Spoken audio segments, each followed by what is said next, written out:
Hello student, स्वागत है आपका यूपीएससी विद डीएस में, जिसमें हम पढ़ रहे हैं विजन आईएएस का पीटी 365।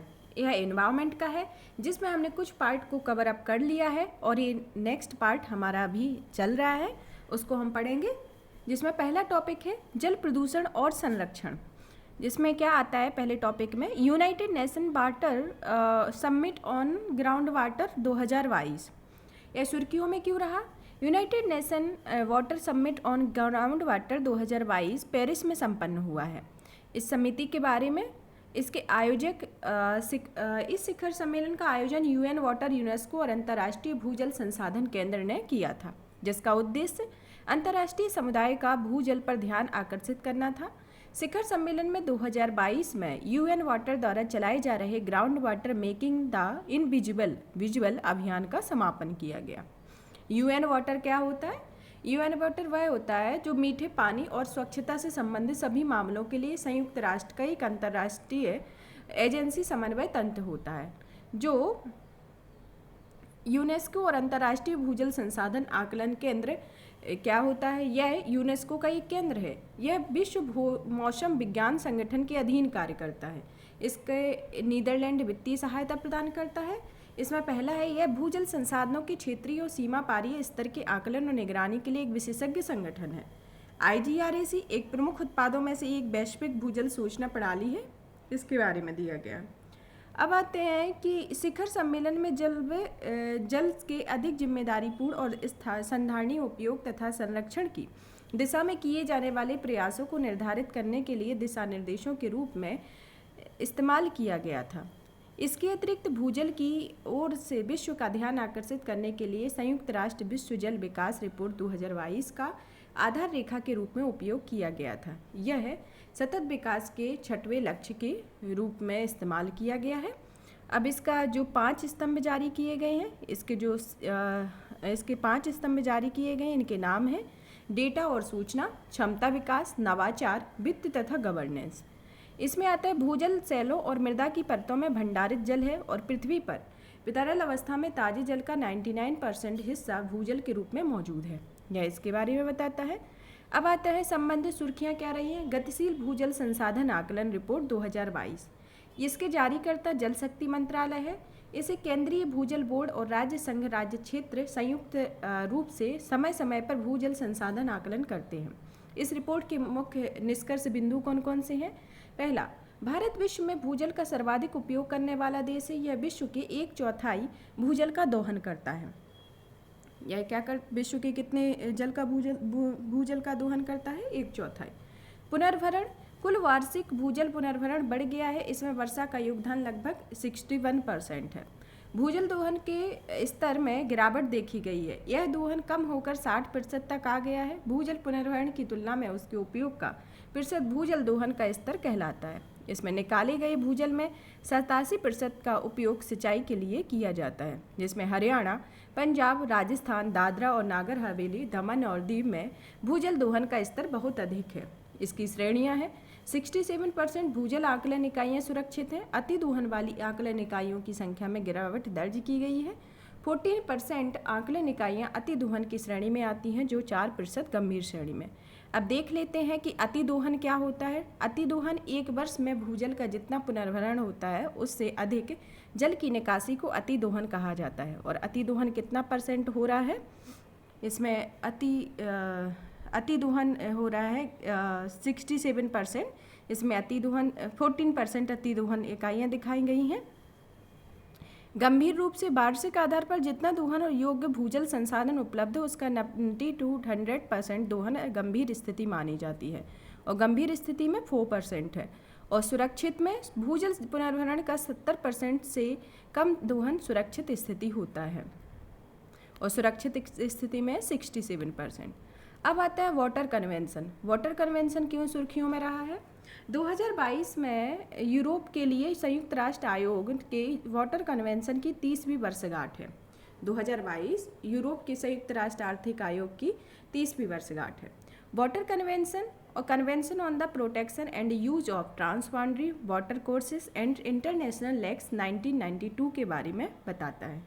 यह एक अंतर्राष्ट्रीय कानूनी उपाय और एक अंतर सरकारी मंच है जिसको 1992 में हेलसिंकी में अपनाया गया और 1996 में इसे लागू किया गया। प्रारंभ में इसे एक क्षेत्रीय उपाय के रूप में लागू किया गया था। 2016 में इसे संयुक्त राष्ट्र के सभी सदस्य देशों के लिए वैश्विक स्तर पर प्रस्तुत किया गया था, जिसका उद्देश्य ट्रांसबाउंड्री वाले जल संसाधनों के संधारणीय उपयोग को सुनिश्चित करना है, जो ट्रांसबाउंड्री क्या होते हैं, 2 या 2 से अधिक देशों में विस्तृत झील, नदी, घाटियाँ, जलभृत आदि को ट्रांसबाउंड्री जल संसाधन कहा जाता है। यह पक्षकारों देशों के द्वारा ट्रांसबाउंड्री जल के उचित और न्यायसंगत उपयोग के साथ साथ जल के संधारणीय प्रबंधन को भी अनिवार्य करता है। किसी ट्रांसबाउंड्री जल संसाधन के साथ सीमा साझा करने वाले देशों को संबंधित समझौते और संयुक्त निकायों की स्थापना करने हेतु सहयोग करना होगा।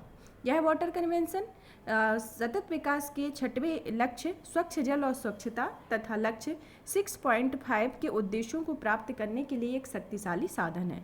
यह सतत विकास लक्ष्य 6.5 सभी देशों में 2030 तक सभी स्तरों पर एकीकृत जल संसाधन प्रबंधन को लागू करने का आह्वान करता है, जिसमें ट्रांसबाउंड्री सहयोग करना भी शामिल है। अब आता है वर्ल्ड वाटर फोरम सुर्खियों में क्यों रहा। 2022 में वाटर कन्वेंशन द्वारा 9वें वर्ल्ड वाटर फोरम में पहली बार ट्रांसबाउंड्री पवेलियन का आयोजन किया गया। 9वें वर्ल्ड वाटर फोरम का आयोजन सेनेगल के डकार शहर में हुआ है।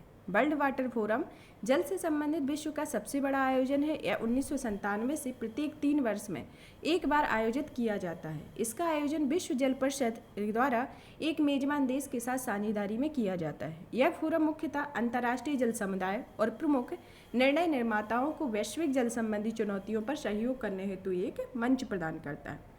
अब आता है संयुक्त राष्ट्र आर्थिक सहयोग क्या है। यूरोप के लिए जो बनाया गया है, इसकी स्थापना 1947 में की गई थी।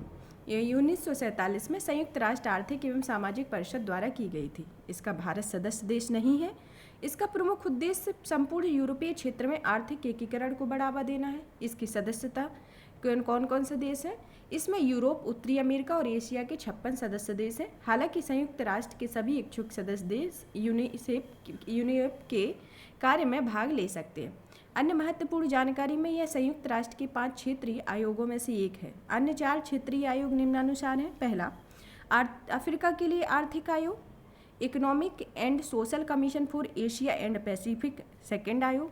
थर्ड आयोग लैटिन अमेरिका और कैरिबियन के लिए आर्थिक आयोग। और चौथा आयोग पश्चिमी एशिया के लिए आर्थिक और सामाजिक आयोग। और ये 5वां कौन सा है? यूरोप के लिए संयुक्त राष्ट्र आर्थिक आयोग, जिसको हम पढ़ ही चुके हैं।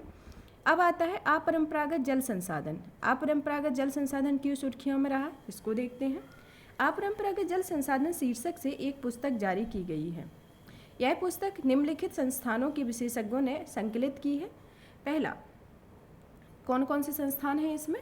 संयुक्त राष्ट्र विश्वविद्यालय का जल, पर्यावरण और स्वास्थ्य संस्थान। दूसरा, UNO institute for integrated management of material, fluxes and resources तथा संयुक्त राष्ट्र खाद्य एवं कृषि संगठन। ये 3 संस्थान इसमें शामिल हैं। गैर परंपरागत या अपरंपरागत जल संसाधन के बारे में ये क्या होते हैं, इनको देखते हैं। अनकन्वेंशनल वाटर रिसोर्सेज में आमतौर पर लवण युक्त जल, खारा जल, कृषि सिंचाई के लिए अपवाहित जल, उपचारित या अनुपचारित अपशिष्ट जल प्रवाह आदि शामिल होते हैं। इस जल के उपयोग के लिए अधिक जटिल प्रबंधन पद्धतियों और कड़ी निगरानी प्रक्रियाओं को अपनाने की आवश्यकता होती है। इस पुस्तक में अपरंपरागत जल संसाधनों की निम्नलिखित 6 व्यापक श्रेणियों की पहचान की गई है। ये श्रेणियाँ कौन कौन सी हैं? इसमें पहली श्रेणी है क्लाउड सीडिंग या वर्षा वृद्धि में कोहरा संचयन के द्वारा वायु एवं भूमि से जल का संचयन। दूसरा, कोहरे के संचयन और सूक्ष्म जलग्रहण क्षेत्र में वर्षा जल संचयन को कम लागत तथा निम्न प्रभाव वाले तरीकों के रूप में चिन्हित किया गया है। तीसरा, अलवणीकरण। इस पद्धति में मानव उपभोग के लिए ताज़ा जल प्राप्त करने के लिए अपशिष्ट जल से लवण या अन्य खनिजों को अलग कर दिया जाता है। चौथा, ताज़ा और खारे जल भूजल का अपतटीय तटवर्ती दोहन और उपयोग के लिए जल का उपयोग करना, जैसे कि नगरपालिका अपशिष्ट जल और कृषि सिंचाई हेतु उपयुक्त अपवाह जल का उपयोग, और जहाज़ों के लिए बैलिस्टिक टैंक या आइसबर्ग को अनंत ले जाकर भौतिक रूप से जल को पानी की कमी वाले क्षेत्रों में पहुंचाना। और सबसे लास्ट पॉइंट है वर्षा जल का सूक्ष्म स्तर पर संचयन करना, ताकि इसे वाष्पित होने से बचाया जा सके। अब देखते हैं सुर्खियों में रहा ग्रे वाटर। ग्रे वाटर क्या है? तमिलनाडु के पंपनकुड़ी गांव में ग्रे वाटर प्रबंधन प्रणाली को 100% स्तर पर लागू कर दिया गया है। ग्रे वाटर को अपशिष्ट जल के रूप में परिभाषित किया जाता है। इसमें स्नान, shower, hand wash, basin, washing machine, dish washer और किचन सिंक आदि का अपशिष्ट जल शामिल होता है। इसमें शौचालयों से निष्कासित जल को शामिल नहीं किया जाता है। अब ग्रे वाटर की पुनर्चक्रण का क्या महत्व है, इसमें देखते हैं। पहला, इसमें पर्यावरण को होने वाली संभावित नुकसान को रोका जा सकता है। यह ताजे जल की मांग को कम कर सकता है। दूसरा, वर्षा जल संचयन के विपरीत ग्रे वाटर विश्वसनीय जल संसाधन है। तीसरा, इसमें नाइट्रोजन और फास्फोरस की मात्रा अधिक होती है। इस प्रकार जब सिंचाई में इसका उपयोग किया जाता है तो यह एक बेहतर पोषक तत्व या उर्वरक स्रोत बन जाता है। अब कहते हैं भारी धातु प्रदूषण क्या है? हैवी मेटल कंटामिनेशन सुर्खियों में क्यों रहा है? Centre for science and environment के अनुसार 75% नगदी निगरानी स्टेशनों ने भारी धातु संदूषण की सूचना दी है। इसमें इससे संबंधित तथ्य कौन कौन से हैं? पहला, 117 नदियों और सहायक नदी क्षेत्रों में विस्तारित 1/4 निगरानी स्टेशनों ने 2 या 2 से अधिक विषाक्त धातुओं के उच्च स्तर की रिपोर्ट दी है। 7 राज्यों और केंद्र शासित प्रदेश खतरे में हैं। ये हैं असम, अरुणाचल प्रदेश, सिक्किम, बिहार, हिमाचल प्रदेश, जम्मू कश्मीर और लद्दाख। भारी धातुओं के बारे में, भारी धातुएं प्राकृतिक रूप से पाए जाने वाले तत्व होते हैं। इनका परमाणु भार अधिक होता है, साथ ही इनका घनत्व जल के घनत्व से कम 5 गुना अधिक होता है। विषाक्त भारी धातुओं में सीसा, लोहा, निकल, कैडमियम, आर्सेनिक, क्रोमियम और तांबा शामिल होते हैं। इसके सामान्य भूजल संदूषक और मानव स्वास्थ्य पर उनका प्रभाव। संदूषक क्या है? जैसे आर्सेनिक। आर्सेनिक का मानव स्वास्थ्य पर क्या प्रभाव पड़ता है? आर्सेनिक से ब्लैक फुट रोग होता है, जैसे मेलानोसिस, केराटोसिस, हाइपर केराटोसिस जैसे दर्दनाक एवं विकृत त्वचा संबंधी विकार होता है। लीवर और किडनी की बीमारी होती है। हृदय और फेफड़ों की बीमारी एवं कई प्रकार के कैंसर से होने वाली मौतें आर्सेनिक से होती हैं। अब आता है फ्लोराइड। फ्लोराइड एक स्केलेटल फ्लोरोसिस या डेंटल फ्लोरोसिस आदि इसके द्वारा होता है। मैग्नीज से बौद्धिक विकास बाधित होता है। यूरेनियम से किडनी खराब होती है और कैंसर के खतरे में वृद्धि होती है। नाइट्रेट से blue baby syndrome, cholesterol, cancer, thyroid रोग और न्यूट्रल ट्यूब विकार आदि का खतरा बढ़ जाता है। पीस भ्रूण और स्तनपान कराने वाली शिशुओं के विकास पर नकारात्मक प्रभाव, वृषण और किडनी का कैंसर, लीवर की क्षति, प्रतिरक्षा प्रणाली और थायराइड संबंधी प्रभाव, कोलेस्ट्रॉल संबंधी अन्य परिवर्तन होते हैं। ये एग्जाम के पॉइंट ऑफ व्यू से काफ़ी इम्पोर्टेंट है कि किस मानव स्वास्थ्य पर कौन सी संदूषक का क्या प्रभाव पड़ता है। इससे रिलेटेड वो ऑप्शन में दिए जाते हैं। अब आता है भारी धातुओं के संपर्क में आने के प्रभाव क्या पड़ते हैं। स्वास्थ्य पर प्रभाव पड़ता है, पर्यावरण पर प्रभाव, पौधों पर। स्वास्थ्य पर क्या प्रभाव पड़ता है? इनके संपर्क में आने से धीरे धीरे शारीरिक, मांसपेशीय तंत्र का तंत्र संबंधी अपक्षयी है। इनमें अल्जाइमर, पार्किंसन आदि रोगों का खतरा बढ़ जाता है। पर्यावरण पर प्रभाव, कार्बनिक प्रदूषकों की जैव निम्नीकरण क्षमता प्रभावित होती है, इससे कम अपक्षयकारी हो जाती है। और पौधों पर प्रभाव, मिट्टी की उर्वरकता प्रभावित होती है, प्रकाश संश्लेषण की क्रिया बाधित होती है आदि। 2021 में IIT मंडी ने जल के नमूनों की भारी धातुओं को अलग करने के लिए बायो पॉलीमर आधारित सामग्री का उपयोग करके रेशेदार झिल्ली फिल्टर विकसित किया था।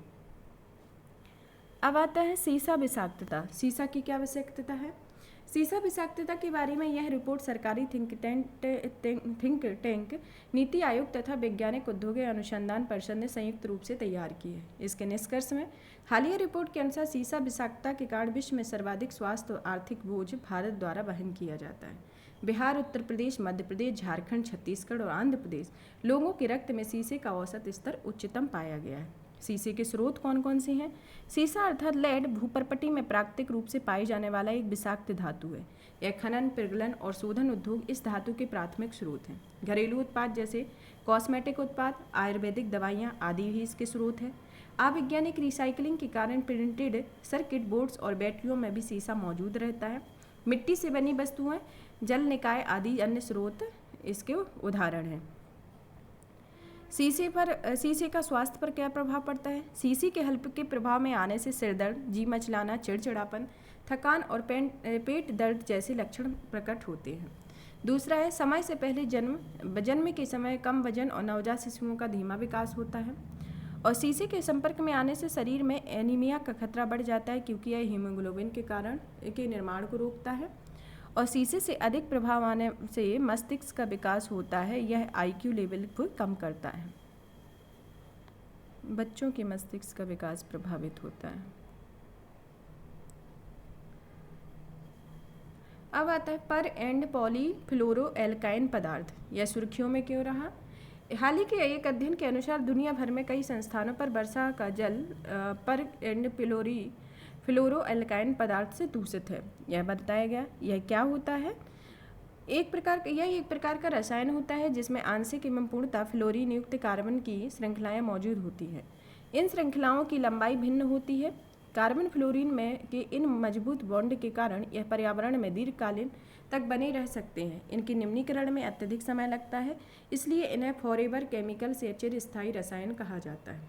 परफ्लोरोऑक्टेन सल्फोनिक एसिड तथा परफ्लोरोऑक्टेन एसिड जैसे PEAS को स्थायी कार्बनिक प्रदूषकों पर स्टॉकहोम समझौते के तहत सूचीबद्ध किया गया है। इसके तहत सदस्य देशों पर इसके उत्पादन और प्रयोग को लेकर प्रतिबंध लगाए गए हैं। PEAS से जुड़े मुद्दे कौन कौन से हैं? अत्यधिक प्रयोग और पर्यावरण में इनकी सतत उपस्थिति के कारण ये व्यक्तियों और पशुओं के रक्त में पाए गए हैं।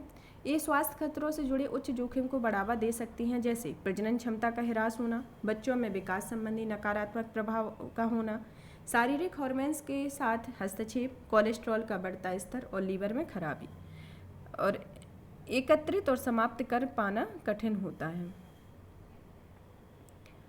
PEAS जनित संदूषण को कम करने के लिए किए जाने वाले उपाय क्या क्या है?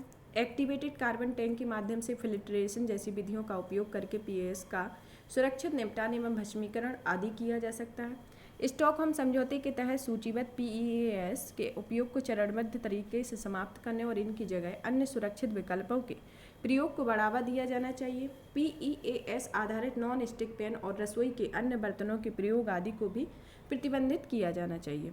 इसके उपाय हैं कि हमें क्या क्या करना चाहिए। आम उपयोग में क्या देखते हैं PEAS के? नॉन स्टिक बर्तन और भोजन पकाने हेतु उपयोग होने वाले बर्तन बनाने में, अग्निशामक फोम में, पानी और तेल प्रूफ परिधान में, दाग प्रतिरोधी कालीन आदि में, फूड पैकेजिंग में, और जैवनाशी घरेलू अभिकर्मक जैसे कि सफाई अभिकर्मक और संसेचन स्प्रे में।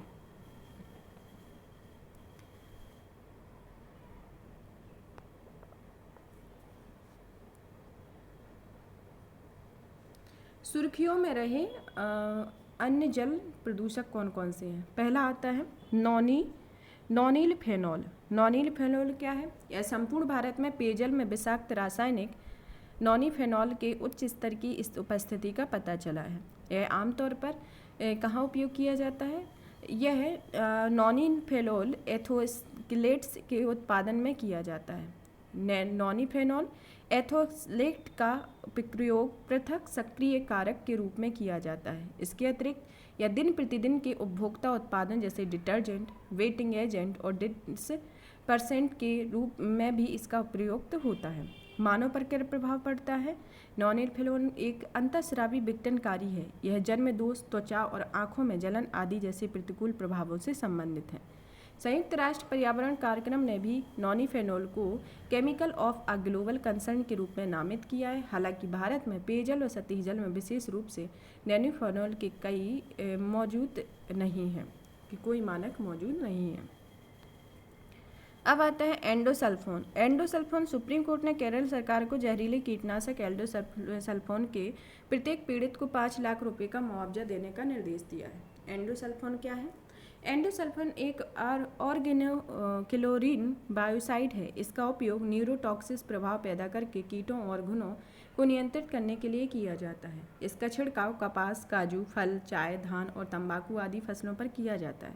इसे 2011 में सुप्रीम कोर्ट द्वारा और दीर्घ स्थायी कार्बनिक प्रदूषकों पर स्टॉकहोम्स अभिसमय के तहत प्रतिबंधित कर दिया गया था। एलाकिलोन, डाइक्लोबोर, ट्राइक्लोबोर, फास्फोमीडोन, मिथाइल पैराडियम फोरेट, ट्राइफोजोफोरम पर भी दिसंबर 2020 में पूर्ण प्रतिबंध लगा दिया था। अब आता है क्लोरपाइरीफॉस फिप्रोनिल एड्रोजिल पैराकॉट। यह एक गैर लाभकारी संस्था पेस्टिसाइड एक्शन नेटवर्क की रिपोर्ट जारी की है। इस रिपोर्ट के अनुसार विभिन्न राज्यों में क्लोरोपाइरीफॉस फिप्रोनिल एट्राजीन और पैराक्वाट का अधिक मात्रा में उपयोग किया जा रहा है। उपयोग की यह मात्रा भारत में कीटनाशक विनियामक, केंद्रीय कीटनाशक बोर्ड और पंजीकरण समिति द्वारा की गई सिफारिश की तुलना में बहुत अधिक है। क्लोरपाइरीफॉस का उपयोग पत्ते और मिट्टी से उत्पन्न कीटों को नियंत्रित करने के लिए किया जाता है।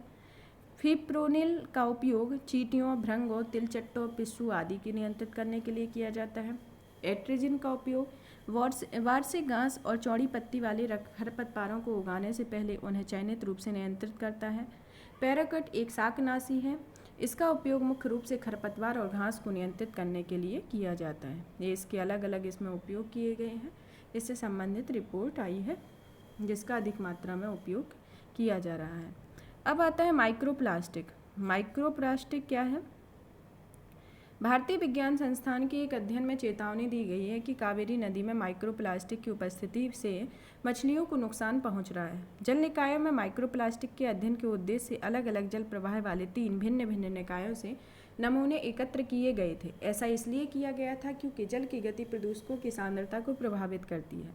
माइक्रोप्लास्टिक का आकार 5 मिलीमीटर से कम होता है।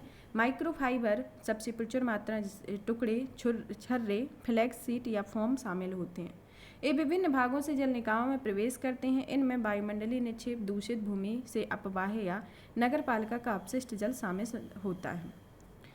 अध्ययन के प्रमुख निष्कर्ष क्या है? अध्ययन के लिए रमन स्पेक्ट्रोग्राफी। रमन स्पेक्ट्रोग्राफी क्या है?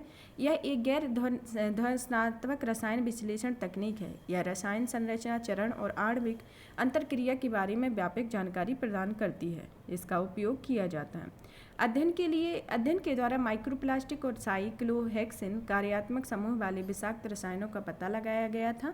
ये माइक्रोप्लास्टिक व रसायन मछलियों में बीमारियों के लिए जिम्मेदार पाए गए हैं। साइक्लोहेक्सिन समूह वाले रसायन आमतौर पर कृषि और औषधि उद्योग के लिए उपयोग किए जाते हैं। अब आता है नैनोप्लास्टिक। नैनोप्लास्टिक क्या है? शोधकर्ताओं ने जीवों में नैनोप्लास्टिक की मात्रा का पता लगाने और मापने के लिए नई धात्विक फिंगरप्रिंट आधारित विधि विकसित की है। अध्ययन के लिए शोधकर्ता लेक्ट्यूस सलाद पत्ता के पौधे को पर्यावरण में सामान्यतः पाए जाने वाले प्लास्टिक अपशिष्ट में से पॉलीस्टाइलिन और पॉलीविनाइल क्लोराइड नैनोप्लास्टिक के संपर्क में लाए थे। नैनोप्लास्टिक प्लास्टिक अपशिष्ट के अत्यंत सूक्ष्म कण होते हैं। इनका आकार 1000 नैनोमीटर से छोटा होता है। 1 नैनोमीटर 1 मीटर के अरबे हिस्से के बराबर होता है। यह मनुष्यों में कोशिका क्षति और सूजन का कारण बन जाता है। साथ ही यह समुद्री जीवों के विकास में बाधा, लार्वा विकृति और अन्य विषाक्त पदार्थों प्रभावों के लिए जिम्मेदार हो सकता है। अब आता है अर्थगंगा। अर्थगंगा क्या है? सुर्खियों में क्यों रहा है? हाल ही में यमुना पर आज़ादी का अमृत महोत्सव कार्यक्रम में अर्थगंगा अवधारणा के तहत कई नई पहलों की शुरुआत की गई। इस कार्यक्रम को राष्ट्रीय स्वच्छ गंगा मिशन द्वारा आयोजित किया गया था। अर्थगंगा के तहत क्या क्या गतिविधियां रहीं और क्या इनका कार्यक्षेत्र है, देखते हैं। पहला, शून्य बजट प्राकृतिक खेती। नदी के दोनों ओर 10 किलोमीटर तक रसायन मुक्त खेती, किसानों के लिए प्रति बूंद अधिक आय का सृजन तथा गोवर्धन। मलगाद और अवशिष्ट जल का मुद्रीकरण और पुनरुपयोग करना, आजीविका सृजन के अवसर, जन भागीदारी, सांस्कृतिक विरासत तथा पर्यटन, संस्थागत क्षमता का निर्माण करना। इसकी गतिविधियां एवं क्षेत्र हैं। कौन कौन से हैं? शून्य बजट प्राकृतिक खेती, मलगाद और अपशिष्ट जल का मुद्रीकरण और पुनरुपयोग, आजीविका सृजन के अवसर, जन भागीदारी, सांस्कृतिक विरासत तथा पर्यटन और संस्थागत क्षमता का विकास करना। इसके बारे में इसकी अवधारणा अर्थगंगा की अवधारणा 2019 में कानपुर में आयोजित राष्ट्रीय गंगा परिषद की बैठक के दौरान प्रधानमंत्री द्वारा प्रस्तुत किया गया था। यह अवधारणा नमामि गंगे कार्यक्रम के अंतर्गत गतिविधियों को जारी रखने के लिए आजीविका के अवसर प्रदान करने पर केंद्रित है।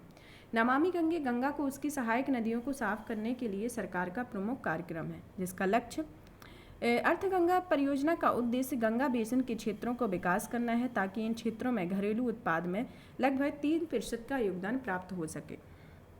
यह अनुमान लगाया गया है कि इससे 5 वर्षों में 1000 करोड़ से अधिक का आर्थिक लाभ होगा।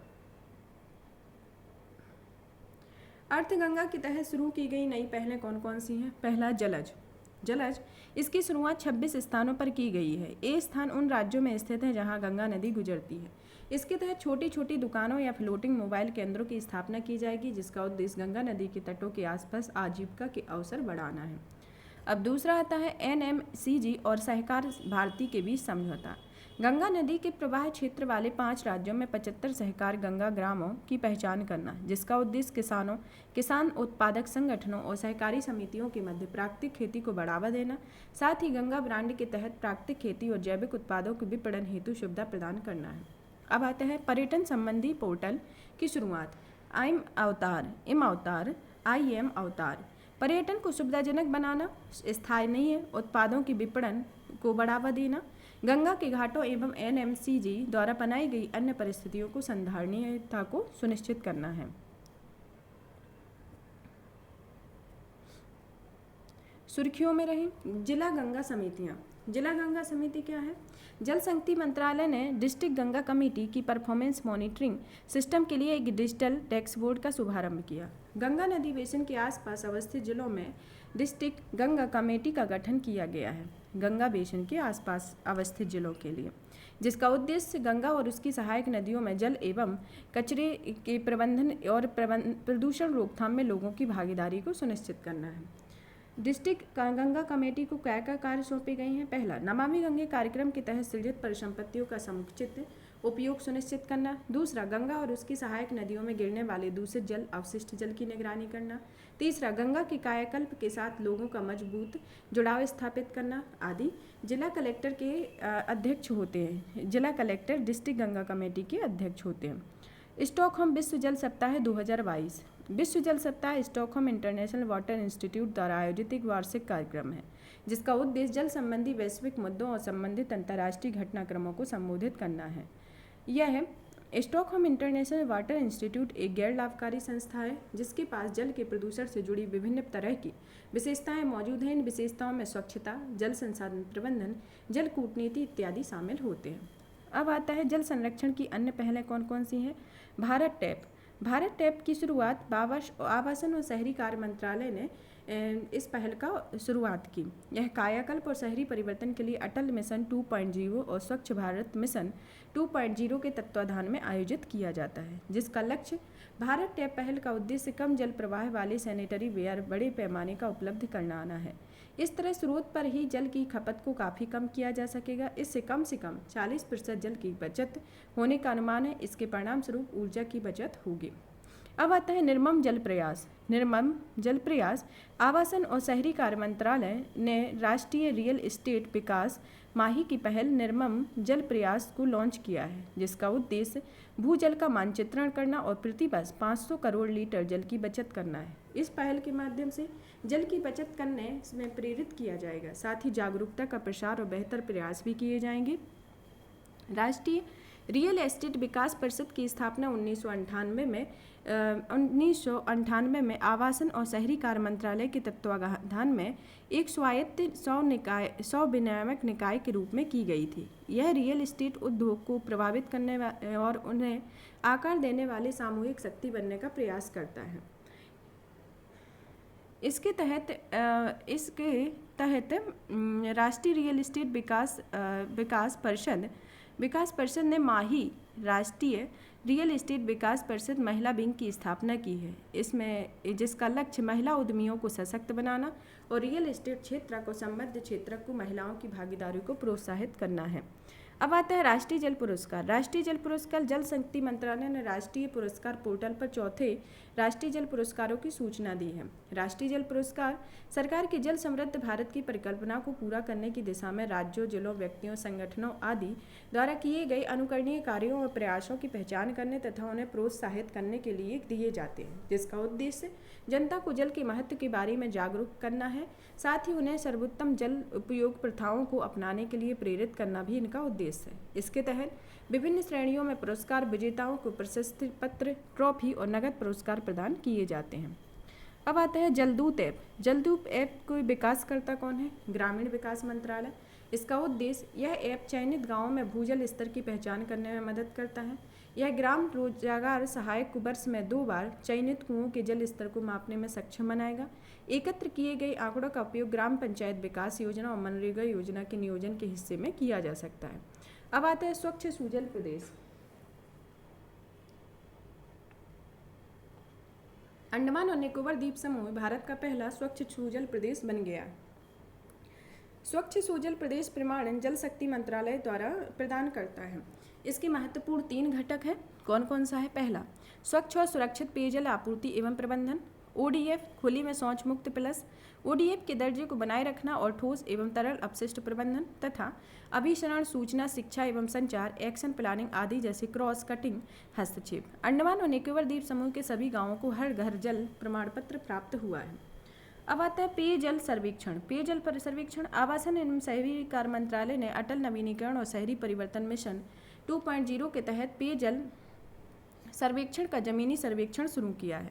पेयजल सर्वेक्षण क्या है? यह अमृत मिशन के एक निगरानी उपकरण और एक त्वरक के रूप में काम करेगा, जिसका उद्देश्य पेयजल संरक्षण का उद्देश्य शहरों और शहरी स्थानीय निकायों के बीच स्वस्थ प्रतिस्पर्धा की भावना पैदा करना है। इसमें फोकस क्षेत्र कौन कौन से हैं? इसके तहत जल उपयोगिता सेवाएं, प्रयुक्त जल उपयोगिता सेवाएं, जल निकाय, गैर राजस्व जल अनुमान, सर्वोत्तम अभ्यास और नवाचार प्रमुख फोकस क्षेत्र हैं। यह सेवा क्षेत्र स्तर के 100 आकलन, प्रत्यक्ष अवलोकन और नागरिकों की प्रतिक्रिया पर आधारित होता है। यह तृतीय पक्ष एजेंसी का एक निजी फर्म पर सर्वेक्षण कार्य करेगी। अब आता है भूनिम्नीकरण। भूनिम्नीकरण संयुक्त राष्ट्र मरुस्थलीकरण रोकथाम अभिसमय का COP15 सम्मेलन। हाल ही में संयुक्त राष्ट्र मरुस्थलीकरण रोकथाम अभिसमय के पक्षकारों ने COP15 का 15वां सत्र कोटे दी आइवर के अबिजान में संपन्न हुआ। संयुक्त राष्ट्र मरुस्थलीकरण रोकथाम अभिसमय क्या है? इसका मुख्यालय बॉन जर्मनी में है। इसकी उत्पत्ति 1994 में स्थापित किया गया था। यह पर्यावरण और विकास को संधारणीय भूमि प्रबंधन से जोड़ने वाला एकमात्र कानूनी रूप से बाध्यकारी अंतर्राष्ट्रीय समझौता है, जिसका उद्देश्य यह विश्व को भूमि क्षरण और कार्बन तटस्थता की राह पर लाने के लिए समन्वित कार्यवाही पर ध्यान केंद्रित करता है। इसके अंतर्गत इसमें सदस्य शामिल देश कौन से हैं? इसमें से 197 पक्षकार शामिल हैं। इनमें 196 देश और एक यूरोपीय संघ शामिल है। इसमें भारत भी इसका पक्षकार देश है। इसमें महत्वपूर्ण जानकारी कौन कौन सी है? यह रियो सम्मेलन के दौरान अपनाए गए 3 कन्वेंशनों में से एक है। भारत में इसके लिए MOEF&CC नोडल मंत्रालय है। यह देश में इन कन्वेंशन के कार्यान्वयन की देखरेख करता है। UNCCD के तहत शुरू की गई प्रमुख पहलें कौन कौन सी हैं? पहला, भूमि निम्नीकरण तटस्थता लक्ष्य निर्धारित कार्यक्रम। यह UNCCD इच्छुक देशों को उनकी राष्ट्रीय स्वच्छ लक्ष्य निर्धारण प्रक्रिया में समर्थन कर रहा है। LDN कोष, इसे UNCCD की COP13 के दौरान आधिकारिक तौर पर लॉन्च किया गया था। इसका उद्देश्य संधारणीय भूमि परियोजनाओं के लिए निजी पूंजी जुटाने हेतु सार्वजनिक धन से लाभ उठाना है। और तीसरा, लैंड फॉर लाइफ कार्यक्रम भूमि क्षरण, वनस्थलीकरण और सूखे के समय की चुनौतियों में समाधान पर केंद्रित करना है। अब आता है UNCCD के COP के बारे में। COP वर्ष 2001 में द्विवार्षिक रूप से अपनी बैठक आयोजित करता है। COP15 की थीम क्या थी? भूमि जीवन विरासत, अभाव से समृद्धि की ओर, land life legacy from scarcity to prosperity. अब आता है COP15 सरकारी, निजी क्षेत्रक तथा सिविल सोसाइटी के नेतृत्वकर्ताओं और दुनिया भर के अन्य प्रमुख हितधारकों के मंच पर लाएगा। ये भविष्य में भूमि के सतत प्रबंधन की प्रगति में तेजी लाने का विचार करेंगे। वर्ष 2019 में भारत ने UNCCD के COP14 की मेजबानी की थी। COP14 सम्मेलन में भारत ने वर्ष 2030 तक 26 मिलियन हेक्टेयर निम्नीकृत भूमि की पुनर्बहाली का लक्ष्य निर्धारित किया था। COP14 की थीम भूमि की पुनर्बहाली और भविष्य की सततता। और COP15 की कौन सी थीम थी? भूमि जीवन विरासत, अभाव से समृद्धि की ओर, land life legacy from scarcity to prosperity. और 14 की कौन सी थी? भूमि की पुनर्बहाली और भविष्य की सततता। अब COP15 के प्रमुख निष्कर्ष के बिंदु कौन कौन से हैं? नई प्रतिबद्धताएं। कौन कौन सी नई प्रतिबद्धताएं हैं? 2030 तक 1 अरब हेक्टेयर निम्नीकृत भूमि के पुनर्स्थापन में तेजी लाई जाएगी। यह कार्य डेटा निगरानी में सुधार के माध्यम से किया जाएगा। 2022 से 2024 के लिए सूखे के लिए एक अंतर सरकारी कार्य समूह की स्थापना की जाएगी। यह समूह सूखा प्रबंधन की प्रतिक्रियात्मक पद्धति के बजाय अग्र सक्रिय पद्धति को अपनाने में मदद करेगा। तीसरी, प्रारंभिक चेतावनी और जोखिम मूल्यांकन सहित योजनाओं और नीतियों को डिजाइन एवं कार्यान्वित करके रेत व धूल के तूफान तथा अन्य बढ़ते आपदा जोखिमों का समाधान किया जाएगा। रियो सम्मेलन के 3 सत्रों यथा जैव विविधता अभिसमय, UNCCD और जलवायु परिवर्तन पर संयुक्त राष्ट्र फ्रेमवर्क कन्वेंशन के बीच अधिक से अधिक समन्वय सुनिश्चित किया जाएगा। नई घोषणाओं में आबिद जान आह्वान में क्या कहा गया? इसे दीर्घकालिक पर्यावरणीय संधारणीयता को बढ़ावा देने के लिए राष्ट्राध्यक्षों और सरकार प्रमुखों ने जारी किया है। भूमि के सफलतापूर्वक पुनर्स्थापन के लिए लैंगिक समानता प्राप्त करने पर आबिद जान घोषणा की जारी की गई। COP15 भूमि जीवन और विरासत घोषणा यह UNCCD की प्रमुख रिपोर्ट वैश्विक भू परिदृश्य 2 के निष्कर्षों को संबोधित करती है। इसमें अन्य पहले कौन कौन से हैं? सूखे की संख्या रिपोर्ट 2022 में 2.3 अरब से अधिक लोग जल संबंधी संकट का सामना कर रहे हैं। भूमि के लिए व्यवसाय पहल, इसका उद्देश्य इस पहल में भाग लेने वाली कंपनियों द्वारा भू निम्नीकरण तटस्थता की दिशा में भी की गई प्रतिबद्धताओं को स्पष्ट करना है। यह प्रतिबद्धता आपूर्ति श्रृंखला और निर्गमित सामाजिक उत्तरदायित्व गतिविधि दोनों में स्पष्ट होनी चाहिए। और तीसरी कौन सी पहल है? Sahel sources challenge, Great Green Wall विकसित करने वाले समुदायों की प्रगति की निगरानी करने वाले, रोजगार सृजित करने और अपनी उपज का व्यवसायीकरण करने के लिए प्रौद्योगिकी का उपयोग करने में सक्षम बनाएगा। ग्रेट ग्रीन वॉल अफ्रीकी नेतृत्व वाला आंदोलन है। इसका उद्देश्य अफ्रीका के एक छोर से दूसरे छोर तक 8000 किलोमीटर क्षेत्र में विश्व का प्राकृतिक आश्चर्य विकसित करना है। ड्राउटलैंड यह UNCCD का एक नया जन जागरूकता अभियान है। अब आता है प्रकाश प्रदूषण। प्रकाश प्रदूषण क्या है? हाल ही में इंटरनेशनल डाई स्काई वीक आयोजित किया गया। डाई स्काई वीक के बारे में यह इंटरनेशनल डाई स्काई एसोसिएशन द्वारा आयोजित एक वार्षिक कार्यक्रम है।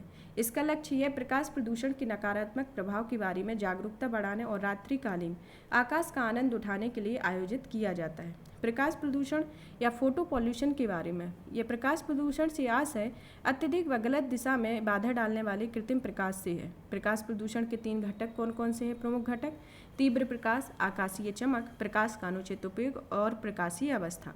इससे निपटने प्रकाश प्रदूषण से निपटने के तरीके: पहला, प्रदर्शनी और रोशनी के लिए LED तकनीक एवं हरित ऊर्जा के उपयोग को बढ़ावा दिया जाना चाहिए। अधिक चमक वाले विज्ञापनों से बचना चाहिए। ये ट्रैफिक सिग्नल से को धुंधला कर देते हैं और उसकी दृश्यता को कम कर देते हैं।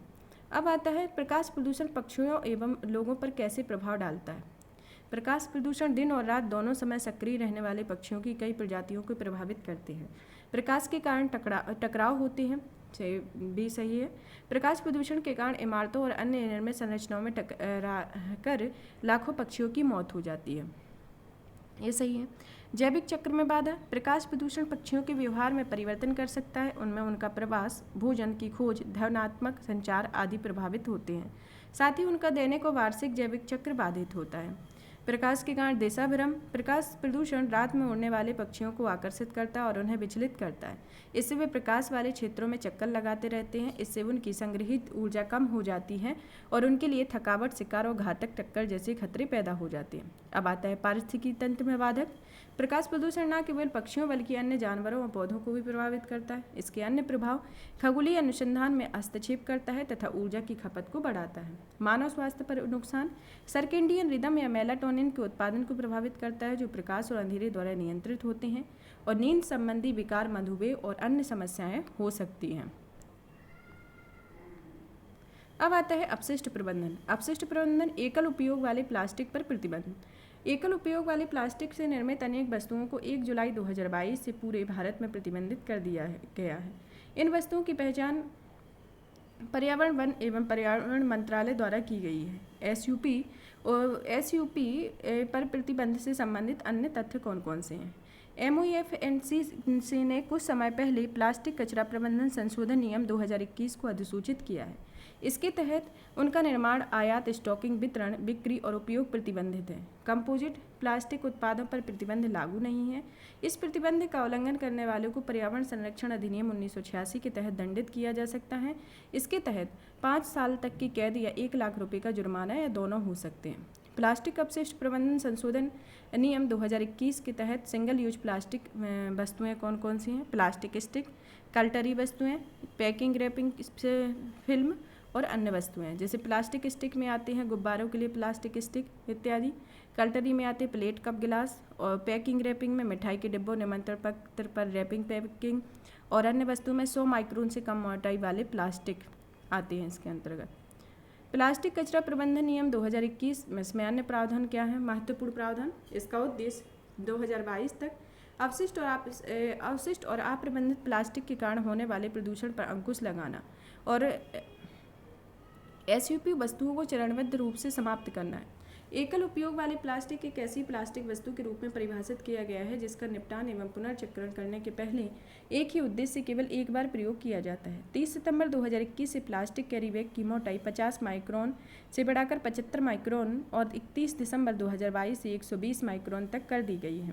गुटखा, तंबाकू और पान मसाला की भंडारण, पैकिंग, बिक्री के लिए प्लास्टिक सामग्री का उपयोग करने वाले पाउच के उपयोग पर पूर्ण प्रतिबंध लगा दिया गया है। विस्तारित निर्माता उत्तरदायित्व दिशा निर्देशों के कानूनी अधिकार इस नियम के निर्धारित की गई एसयूपी वस्तुओं के तहत कवर नहीं किए गए।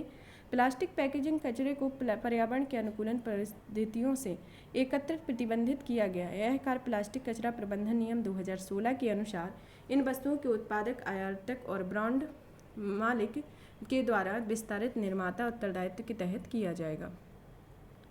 सरकार ने प्रतिबंध को लागू करने के लिए क्या क्या कदम उठाए हैं? शुभंकर, पहला है शुभंकर, जनता के बीच अधिक जागरूकता फैलाने और व्यवहार संबंधी परिवर्तन लाने के लिए प्रगति को शुभंकर बनाया गया है। ई गवर्नेंस पोर्टल और ऐप, यह पर्यावरण, जल एवं जलवायु परिवर्तन मंत्रालय ने एकल उपयोग प्लास्टिक के उन्मूलन और प्लास्टिक अपशिष्ट के प्रबंधन पर राष्ट्रीय डैशबोर्ड को आरंभ किया है, जिसका उद्देश्य सभी हितधारकों को एक मंच पर लाना और एसयूपीज के उन्मूलन में हुई प्रगति को ट्रैक करना है। केंद्रीय प्रदूषण नियंत्रण बोर्ड में लॉन्च किए गई जैसे सीपीसीबी ने प्लास्टिक पैकेजिंग के लिए विस्तारित निर्माता उत्तरदायित्व पोर्टल को आरंभ किया है। इसका उद्देश्य उत्पादों, आयातकों और ब्रांड मालिकों में इसे ईपीआर के तहत बाध्यताओं को अनुपालन करवाना है। सीपीसीबी ने एसयूपी शिकायत निवारण के लिए एक मोबाइल ऐप को आरंभ किया है, जिसका उद्देश्य नागरिकों को अपने क्षेत्र में एसयूपी की बिक्री, उपयोग, उत्पादन पर नजर रखने और प्लास्टिक संबंधी खतरे से निपटने के लिए मजबूत बनाना है। जिला स्तर पर वाणिज्यिक प्रतिष्ठानों ने एसयूपी के उत्पादन एवं बिक्री के उपयोग के लिए वितरण की सूची बनाने और एसयूपी पर प्रतिबंध लागू करने के लिए इसकी निगरानी मॉड्यूल बनाया है। ज्ञातव्य है कि सीपीसीबी ने एसयूपी के लिए निगरानी मॉडल बनाया है। यह स्थानीय निकाय और राज्य प्रदूषण बोर्ड, प्रदूषण नियंत्रक समितियों व स्वयं सीपीसीबी के लिए बनाया गया है। अब आता है राष्ट्रीय, राज्य, स्थानीय स्तर पर क्या क्या निर्देश दिए गए हैं। सभी प्रमुख पेट्रोकेमिकल उद्योग प्रतिबंधित एसयूपी के उत्पादन में लगे उद्योगों को प्लास्टिक के कच्चे माल की आपूर्ति नहीं करेंगे। एसपीसीबी, पीसीसी को प्रतिबंधित एसयूपी के उत्पादन में लगे उद्योगों को वायु प्रदूषण, जल प्रदूषण के तहत संचालन शर्तों को संशोधित करने या उन्हें रद्द करने के लिए निर्देश दिया गया। सीमा शुल्क प्राधिकरण द्वारा प्रतिबंधित एसयूपी वस्तुओं को आयात को रोका जाएगा। स्थानीय प्राधिकरण इस शर्त के साथ नए वाणिज्यिक लाइसेंस जारी करेंगे कि उन्हें उनके परिसर में एसयूपी वस्तुएं नहीं बेची जाएंगी। संबंधित सुर्खियां कह रही हैं, महाराष्ट्र, तमिलनाडु, गुजरात भारत के शीर्ष प्लास्टिक अपशिष्ट उत्पादों में शामिल।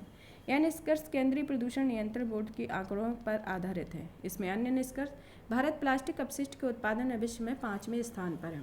किसमें? प्लास्टिक अपशिष्ट के उत्पादन में विश्व में 5वें स्थान पर है। भारत में 2020 में वार्षिक रूप से 35 लाख टन प्लास्टिक उत्पादन हुआ है। 83% केवल 10 राज्यों, केंद्र शासित प्रदेशों में हुआ है और प्रति व्यक्ति के आधार पर भारत में प्लास्टिक अपशिष्ट उत्पादन वित्त 2016-20 की तुलना में लगभग 2 गुना हो गया है। यह अभी भी अधिकतर विकसित अर्थव्यवस्थाओं की तुलना में कम है। पुनीत सागर अभियान संयुक्त राष्ट्र पर्यावरण कार्यक्रम ने राष्ट्रीय क्रेडिट कोर के साथ एक समझौता ज्ञापन पर हस्ताक्षर किया है। इसका उद्देश्य पुनीत सागर अभियान और Tide Turners plastic challenge programme के माध्यम से प्लास्टिक प्रदूषण के मुद्दे से निपटना है, जिसका लक्ष्य स्थानीय आबादी की बीच जागरूकता बढ़ाना और उन्हें समुद्री तटों और नदी के किनारों पर स्वच्छ रखने के महत्व के बारे में समझाना है। अब आता है global plastic outlook policy scenario 2060। हाल ही में आर्थिक सहयोग और विकास संगठन द्वारा global plastic outlook policy scenario 2060 report जारी की गई है। इस रिपोर्ट के अनुमान, पहला, आर्थिक और जनसंख्या वृद्धि के कारण प्लास्टिक का उपयोग और प्लास्टिक कचरा विश्व स्तर पर लगभग तिगुना हो गया है। उप सहारा अफ्रीका, एशिया जैसी उभरती अर्थव्यवस्था में सबसे अधिक वृद्धि की संभावना है।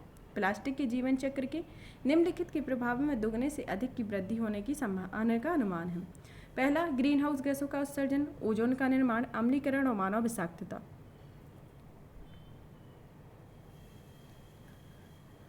अब आता है ई अपशिष्ट नियम 2022। ई अपशिष्ट नियम के घटक क्या क्या हैं? बैटरी अपशिष्ट, पैकेजिंग प्लास्टिक, सूक्ष्म उपयोग और रेडियो सक्रिय अपशिष्ट। अब बैटरी अपशिष्ट के अंतर्गत कौन सा नियम है? बैटरी अपशिष्ट प्रबंधन नियम 2022। पैकेजिंग के लिए प्लास्टिक अपशिष्ट नियम 2016, सूक्ष्म उद्योग के लिए MSME विकास अधिनियम 2006 और रेडियो सक्रिय अपशिष्ट के लिए परमाणु ऊर्जा अधिनियम 1962। अब आता है हाल ही में पर्यावरण, वन और जलवायु परिवर्तन मंत्रालय ने ई अपशिष्ट प्रबंधन नियम 2022 को अधिसूचित किया है। इन नियमों को पर्यावरण अधिनियम 1986 द्वारा प्रदत्त शक्तियों का प्रयोग करते हुए अधिसूचित किया गया है। ई अपशिष्ट प्रबंधन से प्रमुख प्रावधान कौन कौन से हैं? परिभाषा। ई अपशिष्ट की परिभाषा क्या है? ऐसे विद्युत और इलेक्ट्रॉनिक उपकरण या उनके कुछ हिस्से शामिल होते हैं जिन्हें अपशिष्ट के रूप में छोड़ दिया जाता है। ऐसे विद्युत और इलेक्ट्रॉनिक उपकरण या उनके कुछ हिस्से को शामिल होते हैं जिन्हें अपशिष्ट के रूप में छोड़ दिया जाता है। साथ ही इनमें ऐसे उपकरण या उनके हिस्से भी शामिल होते हैं जिन्हें विनिर्माण, नवीनीकरण और मरम्मत प्रक्रियाओं के द्वारा अस्वीकृत कर दिया गया है। ये नियम किन किन पर लागू होते हैं? ये नियम कुछ अपवादों के साथ साथ ई अपशिष्ट के प्रसंस्करण में शामिल प्रत्येक विनिर्माताओं, उत्पादनकर्ताओं, मरम्मत, विघटन और पुनर्चक्रण करने वाले पर लागू होते हैं। इससे जुड़े विनिमय कौन कौन से हैं? 1989 से पूर्व। इस अवधि से पहले ई अपशिष्ट के प्रबंधन हेतु कोई भी नियम, कानून, नीति या विनिमय मौजूद नहीं था। 1989 से 2003 में इस अवधि के दौरान ई अपशिष्ट के अप्रत्यक्ष रूप से खतरनाक अपशिष्ट नियमों के दायरे के अधीन लाया गया। यह 1989, 2000 और 2003 खतरनाक सामग्री वाले ई अपशिष्ट को प्रबंधन और हैंडलिंग नियमों की अनुसूची 1 के अधीन शामिल किया गया। 2008 में पर्यावरण के अनुकूलन अपशिष्ट ई अपशिष्ट के प्रबंधन हेतु अप्रैल 2008 में केंद्रीय प्रदूषण नियंत्रण बोर्ड द्वारा सभी राज्य प्रदूषण नियंत्रण बोर्ड को दिशा निर्देश जारी किए गए। 2011 में ई अपशिष्ट नियमों को लागू किया गया। साथ ही विस्तारित उत्पादक उत्तरदायित्व की अवधारणा को लागू किया। 2016 में इस वर्ष ई अपशिष्ट नियमों को लागू किया गया। उत्पादक उत्तरदायित्व संगठन की अवधारणा को लागू किया गया। EPR के तहत बाय बैंक, डिपॉजिट रिफंड और एक्सचेंज स्कीम इत्यादि को शुरू किया गया। मार्च 2018 में ई अपशिष्ट नियम 2016 में संशोधन किया गया। अब आता है इसमें अनिवार्य पंजीकरण।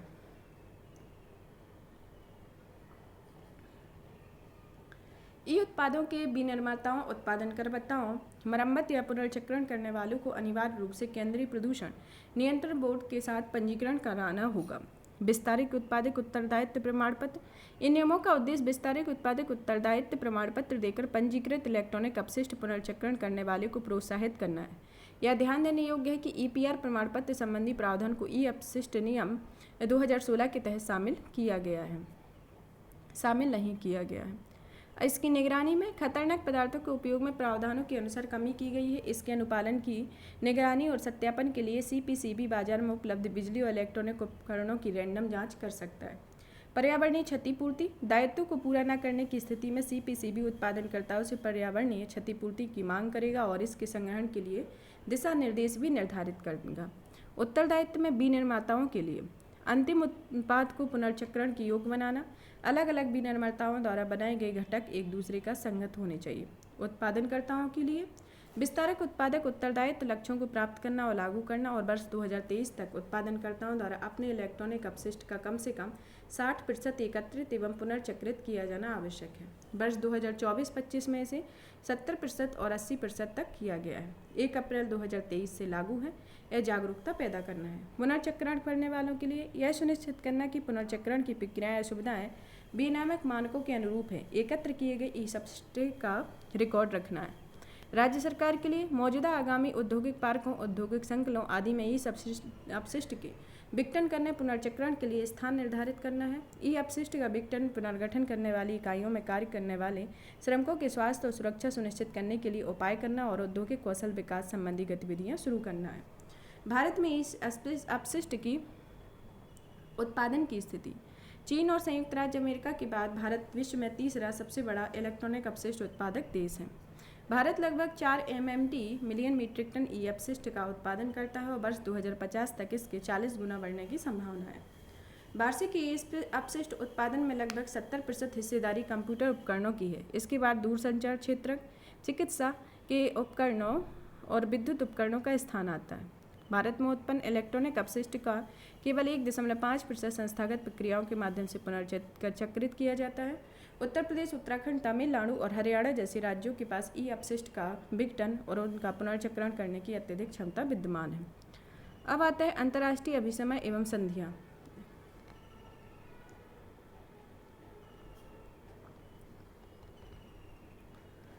Stockholm convention.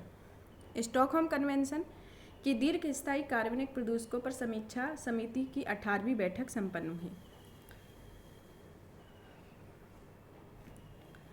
बैठक के निष्कर्ष। समिति ने विचाराधीन 5 रसायनों में से 4 की समीक्षा की है। 5 रसायन हैं: डीक्लोन प्लस, ज्वालामंदक और UV-32-8, stabiliser, medium chain chlorinated paraffins, ज्वालामंदक और long chain perfluorocarboxylic acid chlorpyrifos जो कीटनाशक हैं।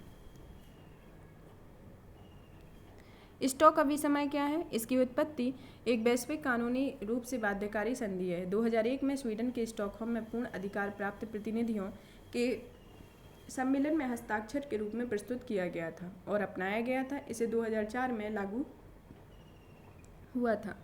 पीओपी क्या है? पहले नंबर तो पीओपी क्या लेते हैं? परसिस्ट ऑर्गेनिक पर्कुलेट ऐसे रसायन पदार्थ हैं जो लंबे समय तक पर्यावरण में बने रहते हैं और सजीवों में जैव संचित्र होते हैं, मानव स्वास्थ्य पर्यावरण पर प्रतिकूल प्रभाव डालते हैं और स्रोत से काफ़ी दूर तक यात्रा कर पर्यावरणीय प्रभाव उत्पन्न करते हैं। इसका उद्देश्य पीओपी से मानव स्वास्थ्य पर पर्यावरण की रक्षा करना है और 186 पक्षकार देश हैं, जिसमें 185 देश और एक यूरोपीय संघ है। भारत ने 2006 में इसकी अभी पुष्टि की और इसमें महत्वपूर्ण देश संयुक्त राज्य अमेरिका, इजराइल, मलेशिया है। महत्वपूर्ण जानकारी में पर्यावरण मंत्रालय ने पर्यावरण अधिनियम 1986 के तहत 2018 में पॉप नियमों के परिमय को अधिसूचित किया था। लक्षित रसायनों को अभिसमय के लिए अनुलग्नकों में सूचीबद्ध किया गया। अब आता है स्टॉकहोम अभिसमय अनुलग्नक। रसायनों का वर्गीकरण। सूचीबद्ध रसायनों के संबंध में पक्षकारों द्वारा किए जाने वाले उपाय। अनुलग्नक 1 में उत्पादन और उपयोग को समाप्त करना। बी में किसी भी लागू स्वीकार उद्देश्यों और विशिष्ट छूट के आलोक में उत्पादन और उपयोग को प्रतिबंधित करना। और सी में निरंतर न्यूनीकरण के लक्ष्य के साथ अनजाने में होने वाले उत्पादन को कम से कम करना, जहां संभव अंततः समाप्त करना। रॉटरडम कन्वेंशन 2 खतरनाक कीटनाशकों के अंतर्राष्ट्रीय व्यापार के लिए पूर्व सूचित सहमति की अनुशंसा की गई है। पूर्व सूचित सहमति क्या होती है? प्रक्रिया रॉटरडम कन्वेंशन का एक प्रावधान है। यह प्रक्रिया खतरनाक रसायनों के भावी शिपमेंट की प्राप्ति को इच्छुक आयातक पक्षकारों के निर्णयों की औपचारिक प्राप्ति या प्रसार के लिए एक तंत्र है। इसके तहत कन्वेंशन के अनुबंध 3 में सूचीबद्ध खतरनाक रसायनों और निर्यातक पक्षकारों द्वारा इस निर्णयों का अनुपालन सुनिश्चित किया जाता है। अन्य संबंधित तथ्य कौन कौन से? रसायन समीक्षा समिति ने एप्रोडियोन और टर्बूफोस नामक 2 खतरनाक कीटनाशकों के लिए सिफारिश की थी। एप्रोडियोन लताओं, फलों, वृक्षों और सब्जियों पर उपयोग किया जाने वाला कवकनाशी है। इसे कैंसर कारक और पुनरुत्पादक के लिए विषाक्त के रूप में वर्गीकृत किया गया। टर्बूफोर्स एक मृदा कीटनाशक है। इसे आमतौर पर ज्वार, मक्का, चुकंदर और आलू पर इस्तेमाल किया जाता है।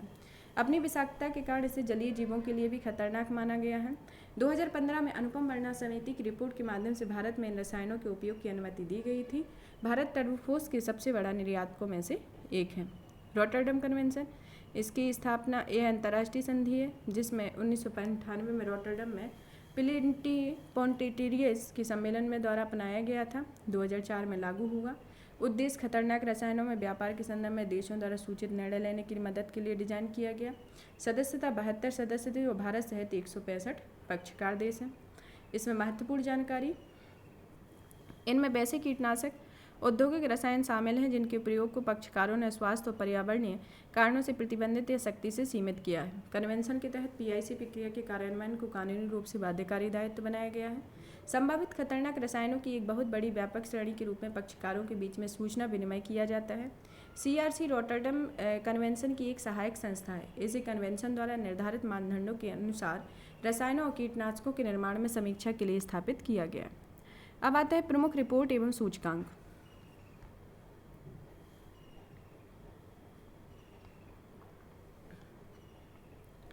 वैश्विक जल संसाधन स्थिति रिपोर्ट 2021 जिसको जारी करता है विश्व मौसम विज्ञान संगठन, यह रिपोर्ट पृथ्वी के जल संसाधनों पर जलवायु, पर्यावरण और सामाजिक परिवर्तनों के प्रभावों का आकलन करना है। यह रिपोर्ट धारा प्रवाह, मतलब यह किसी भी समय नदी प्रवाह के माध्यम से बहने वाली जल की मात्रा होती है। स्थलीय जल भंडारण, जो कैनोपी, हिम और बर्फ, नदियों और झीलों, जलाशयों, आर्द्रभूमि, भूजल भंडारित महाद्वीपीय जल का योग होता है। और क्रायोस्फीयर, क्रायोस्फीयर यह पृथ्वी पर जमी हुई जल राशि, जैसे हिमपात हिम के रूप में, क्रायोस्फीयर की स्थितियों का उल्लेख करती है। रिपोर्ट के मुख्य निष्कर्ष: हिमनदों के पिघलने में वृद्धि के साथ वार्षिक हिमनद प्रवाह तब तक बढ़ता है जब तक कि पीक वाटर जैसी जल न्यूनता की स्थिति नहीं आ जाती। इसके बाद प्रवाह कम हो जाता है। 2001 और 2018 के बीच घटित सभी प्राकृतिक आपदाओं में से 74% जल से संबंधित थी और विश्व में 3.6 अरब लोगों के प्रति वर्ष कम से कम 1 महीने जल की अपर्याप्त उपलब्धता का सामना करना पड़ता है। वर्ष 2050 तक 5 अरब लोग इस तरह की स्थिति का सामना कर रहे होंगे। अब आता है विश्व जल विकास रिपोर्ट। इसको जारीकर्ता यूनेस्को है। इसे आधिकारिक तौर पर यूनेस्को ने महानिर्देशक द्वारा सेनेगल की राजधानी डकार में 1909 वर्ल्ड वाटर फोरम में लॉन्च किया गया था। इस रिपोर्ट में नदियों, झीलों, जलभृतों और मानव निर्मित जलाशयों से ताजे जल की निकासी में हुई अत्यधिक वृद्धि के संबंध में वैश्विक चिंता को प्रकट किया गया है। इसके कारण दुनिया के अलग अलग हिस्सों में जल की कमी महसूस की जा रही है। अब आता है global land outlook to land restoration for recovery and resilience. इसको जारी करता संयुक्त राष्ट्र मरुस्थलीकरण रोकथाम अभिसमय। रिपोर्ट के प्रमुख निष्कर्ष: मनुष्य ने पृथ्वी में 70% से अधिक भूजल की प्राकृतिक अवस्थाएं बदल दिया है। इससे पर्यावरण का क्षरण हुआ है। भूमि के निम्नीकरण के लिए आधुनिक कृषि पद्धति मुख्य रूप से जिम्मेदार है और पृथ्वी की 40% भूमि का निम्नीकरण हो गया है। यह सीधे तौर पर आधी आबादी को प्रभावित कर रहा है। साथ ही इसमें विश्व की 50% GDP भी प्रभावित हो रही है। हमने अभी तक इसके 2 टॉपिक, जो मुख्य टॉपिक थे, उनको कंप्लीट कर लिया है। अब नेक्स्ट पार्ट में हम जैव विविधता को पढ़ेंगे। और भी इसी तरीके की वीडियो को देखने के लिए चैनल को लाइक करें, सब्सक्राइब करें, शेयर करें। धन्यवाद।